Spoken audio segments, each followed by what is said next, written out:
श्री राधे राधे। आपका स्वागत है मेरे इस YouTube चैनल डिवाइन हिंदी कहानियों में।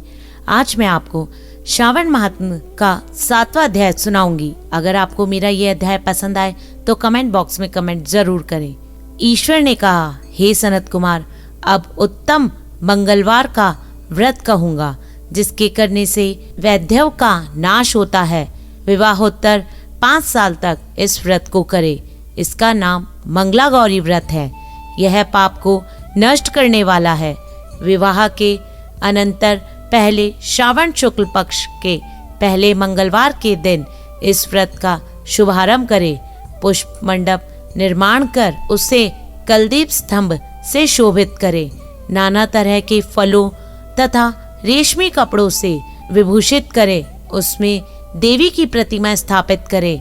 यथाशक्ति उस प्रतिमा का अर्चन करे।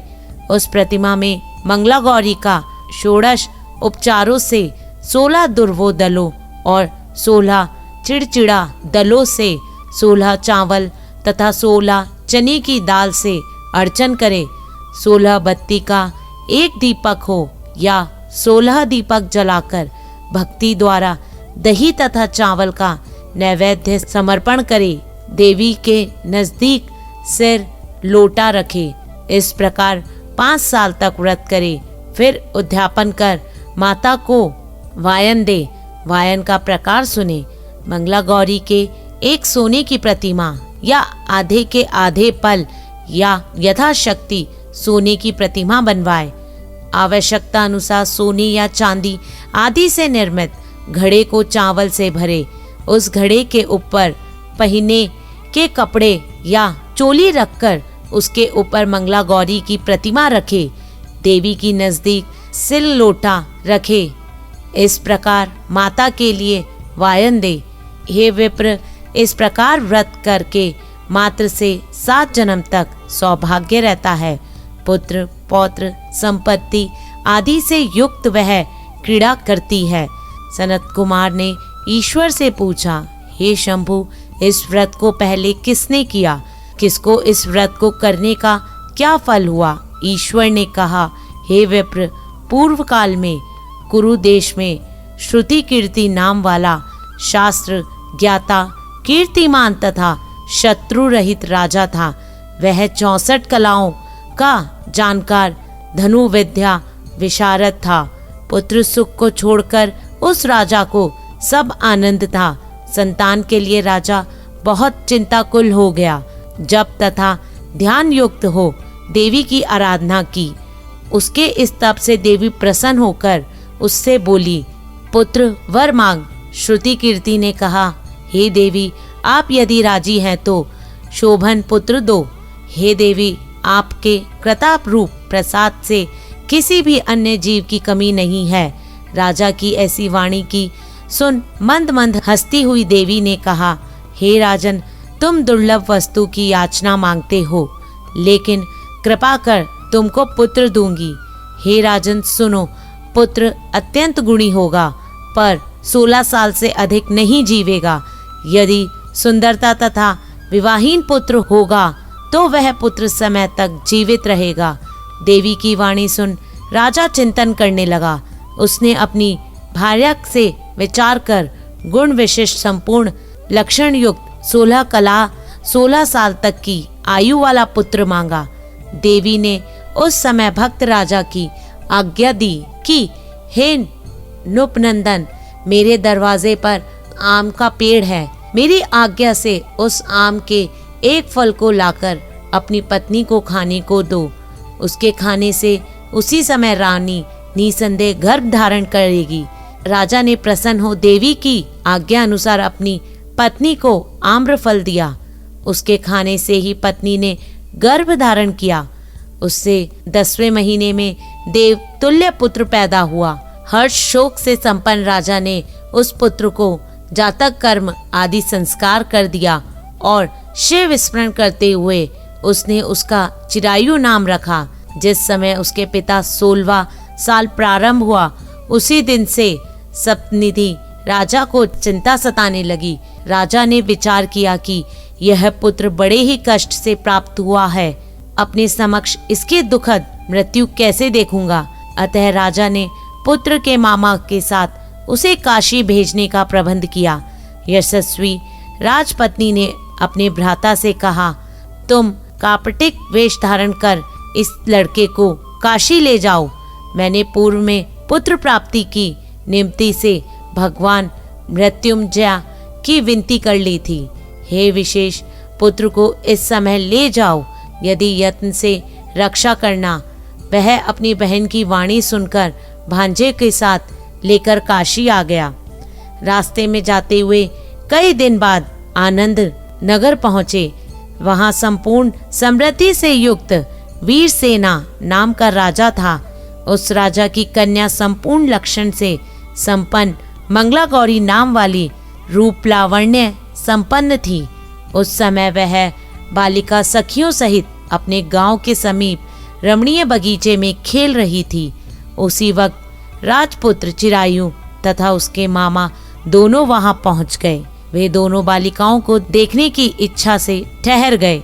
इतने ही समय में क्रीड़ा करती हुई उन बालिकाओं में से एक बालिका क्रोधित हो अत्यंत कठिन दुर्वचन कहा।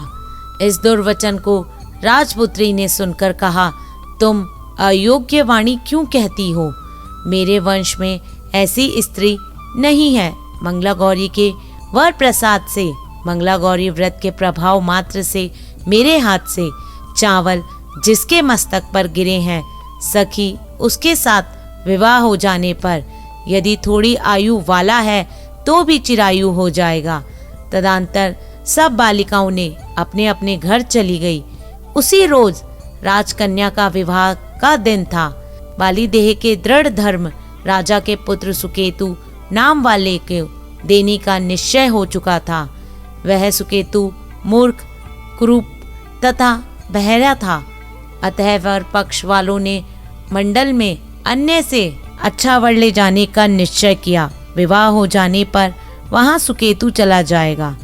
यों विचार कर चिरायु के समीप जाकर उसके मामा से कहा, यह बालक हमें दे दो, क्योंकि आपके बालक द्वारा हमारा कार्य सिद्ध होगा। इस भूमि पर परोपकार के तुल्य अन्य कोई नहीं है।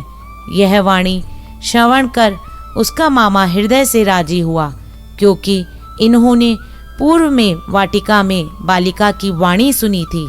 लेकिन वर पक्षीय जनों से कहा, आप लोग इस बालक को क्यों चाहते हो? कार्य सिद्ध के वास्ते वस्त्रालंकार आदि मांगा जा सकता है। आप लोग गौरवार्थ फिर भी मैं देता हूँ। उन्होंने चिरायु को वहां ले जाकर विवाह कार्य सिद्ध किया। जब सप्तपति आदि कार्य होने पर रात में गौरी शंकर के समीप वह चिरायु पुत्र सुप्रसन्नचित से राजकन्या मंगला गौरी के साथ सो गया। उस रोज चिरायु का 16वां साल समाप्त था। उस रात को सांप के रूप में काल वहां आया। इस समय देव योग से राजकन्या उठ गई। वह सर्प को देख भयहीन कांपने लगी। उस समय धीरता से राजकन्या ने सांप की पूजा 16 उपचारों से अर्चना कर पीने के लिए बहुत सा दूध दिया और दीन वाणी से उस सांप की स्तुति की। मंगला गौरी ने प्रार्थना की कि मैं उत्तम वर मांगूंगी, मेरे पति देव उस सर्प से जीवित हो जाएं। ऐसा कीजिए। उस समय उस सांप ने कमंडलू में प्रवेश किया। अपनी कुंचकी से राजकन्या ने उस कुमंडल का मुख बांधा। तदंतर उसके पतिदेव शरीर के अंगों का ऐंठते हुए जागकर उठे और अपनी पत्नी से कहा, हे प्रिय, मुझे भूख सता रही है। उसने माता के समीप जाकर पायसन, लड्डू आदि लाकर पति को दिया। उसने प्रसन्नचित्त हो भोजन किया।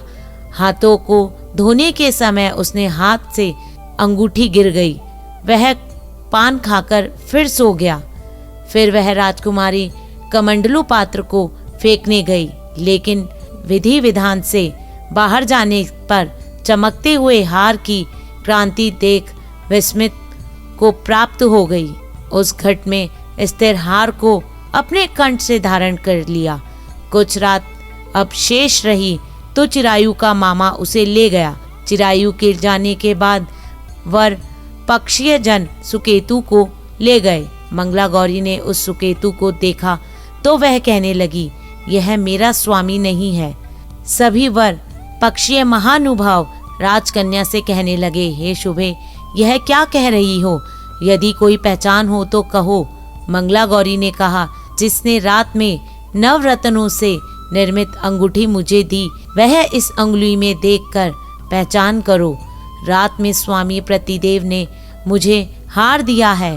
उस हार में रत्नों की सुंदरता कैसी है वह बतलाएं।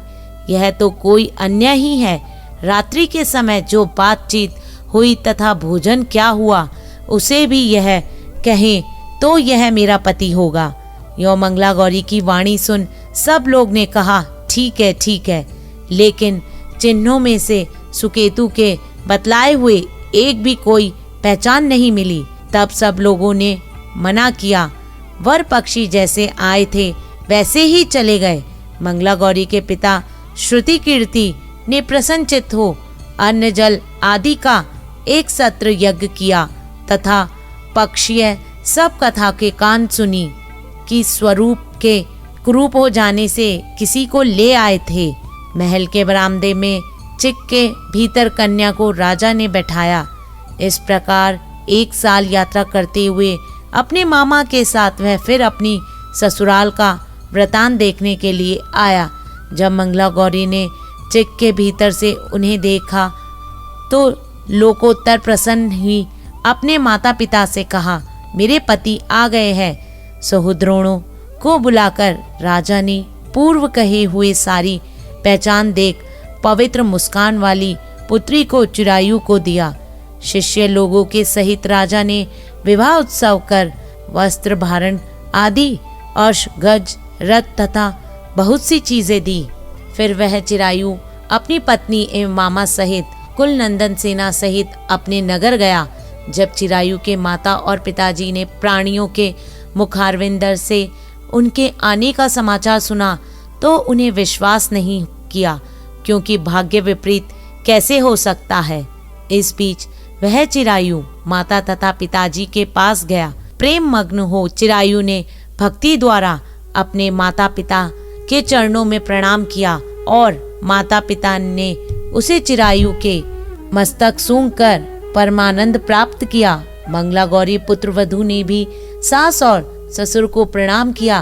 पुत्रवधू को सास ने अपनी गोद में बिठाकर सब बात पूछी। हे महामुने, मंगला गौरी पुत्रवधू ने श्रेष्ठ व्रत महात्मा जो कुछ इतिहास था सब कहा। शिव सनत कुमार से कहते हैं, हे सनत कुमार, इस मंगला गौरी व्रत को आपसे कहा है। इसे जो सुनेगा या कीर्तन करेगा उसके सभी मनोरथ सिद्ध होंगे। इसमें कोई संशय नहीं है। धन्यवाद।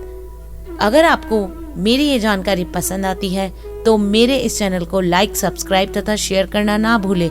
श्री राधे राधे।